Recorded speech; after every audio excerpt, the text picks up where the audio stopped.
bienvenue pour un court instant avec une bonne idée dedans. Et je vous propose le nouveau roman de Véronique Olmy, Le courage des innocents. Donc cette année, moi j'ai eu que des lectures joyeuses. C'était guerre, maladie, drogue. Et ben celui-ci n'y coupe pas, voilà, encore un petit roman léger. Non, il est super beau, mais en effet, on n'est pas sur du roman de plage. On suit un personnage principal qui, comme à mon habitude, a un prénom dont je ne me souviens pas, mais c'est un super beau personnage. On va l'appeler Ludo. Ça se trouve, il s'appelle Eric, Sébastien, mais en soi, ce n'est qu'un prénom.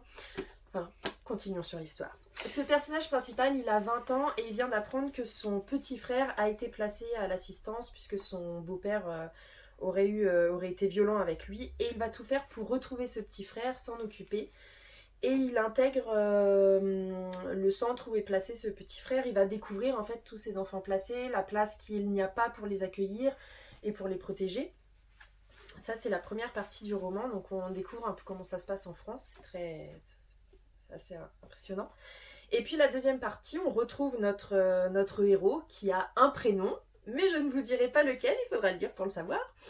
Et là, on est 10 ans plus tard, on est à notre époque, la guerre en Ukraine a éclaté, il fait partie d'une association et il est à Paris, il a préparé des vivres pour venir en aide aux Ukrainiens, et au moment où le bus part, il décide de monter dedans et d'aller en Ukraine et de voir de ses propres yeux ce qui se passe et de voir s'il peut aider. Et comme dans la première partie, il va se retrouver avec des enfants qui sont placés, qui n'ont personne et qui ont besoin d'être protégés. Voilà, je crois que ses précédents romans traitaient aussi beaucoup des enfants.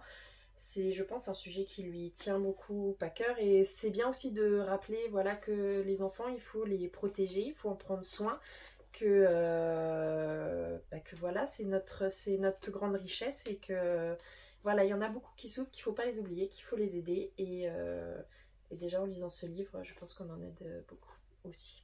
De le savoir, c'est aussi pouvoir agir. Allez, à très vite, bisous!